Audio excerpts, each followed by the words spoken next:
So రోజు రోజుకి పాకిస్తాన్ పైన అయితే దాడులు అనేది పెరుగుతూనే ఉన్నాయి. సో పవన్ కళ్యాణ్ కూడా నిన్న ఒక మాట అన్నారు, ఎవరైతే పాకిస్తాన్ ఇష్టమో పాకిస్తాన్ వెళ్ళిపోవాలి. బరాబర్ ఆయన చెప్పిందే కరెక్ట్, ఆయన తీసుకున్న నిర్ణయం కరెక్ట్.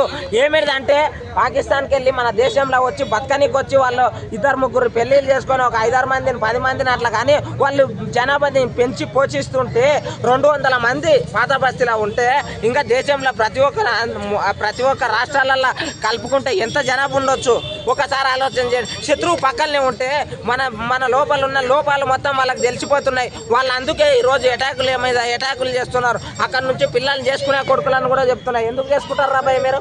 క్యూ ఉస్సే షాదీ కర్రే ఎందుకు చేసుకుంటున్నారు? వాళ్లకు సంధించేదే మనం. ఎస్, ఇంటి దొంగలు అంటే ఏమిటి? ఇప్పుడు వాళ్ళు వచ్చి రిలేషన్ పెడుతున్నారు, ఆ రిలేషన్ నుంచి వెళ్ళి ఇళ్ళల్లో ఉంటున్నారు. ఇప్పుడు ఇళ్ళనేమనలేం వాళ్ళనేమనలేం. అందుకోసమనే ఈ దేశానికే బ్యాన్ చేయండి మోదీ సార్. ఒకటి చెప్తున్నా, మా ప్రియతమ నరేంద్ర మోదీ సార్ మా భారతదేశం జనాభా కోసం, భారతదేశ ప్రజల కోసం ఎల్లవేళలా ఒక 24/7 ఇది అవర్స్ ఆయన పనిచేస్తాడు. ఏంటంటే ప్రజల సంక్షేమం కోసం, ప్రజల కోసమే పనిచేసే ఆ వ్యక్తి ఒకటే నిర్ణయం తీసుకోండి సార్. ఏమిటంటే అసలు మన దేశానికి వాళ్ళు రావడమే బ్యాన్ చేయండి. బరాబర్. అయితే మన నిఘా వర్గం కానీ భద్రతా బలగాలు కానీ వాళ్ళు ఇంత దర్జాగా వచ్చి దాడులు చేస్తుంటే ఎందుకంటే కనిపెట్టలేదు. ఇప్పుడు ఏమిటిదంటే సూపులు వస్తున్నారు, ఇదే చెప్పలేదా ఇంతసేపు? ఇప్పుడు ఏమిటిదంటే వాళ్ళు వచ్చి ఊకుంటలేరు, యాడ్నో కాదు పెంట పెట్టి పెళ్ళిళ్ళు చేసుకుంటారు, అవన్నీ చేస్తారు. కాబట్టి ఎట్లా తెలుస్తుంది చెప్పండి? వాళ్ళు కూడా ఏమన్నా ఇళ్ళల్లో జొర్రి డ్యూటీలు చేయాలా? ఇప్పుడు బార్డర్లో వచ్చేటోళ్ళని వాళ్ళని చూస్తారు కాబట్టి ఓకే. ఇప్పుడు డైరెక్ట్ ఇక మాకు రిలేషన్ ఉందని వస్తున్నారు. అట్లా వస్తే ఎవరిని ఎట్లా చూస్తాము? ఎవరిని ఏం కనిపెట్టలేము. ఇప్పుడు పవన్ కళ్యాణ్ సార్ నిర్ణయం తీసుకున్నది చాలా బరాబర్.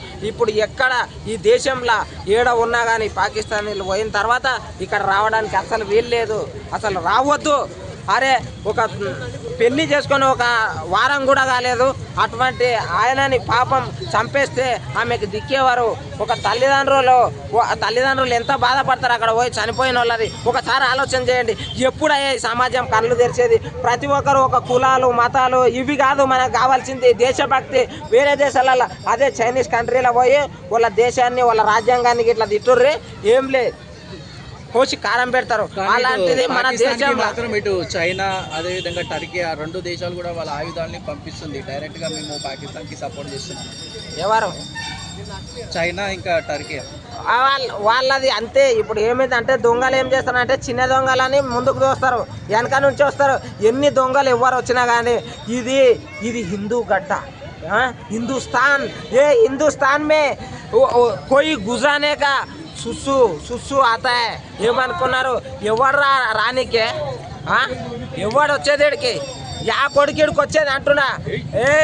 నీ అవ్వ ఛత్రపతి శివాజీ మహారాజు ఏలిన గడ్డ, ఛత్రపతి సంభాజీ మహారాజు ప్రాణాలు ఒడ్డిన గడ్డ ఇది. అర్థమైందా?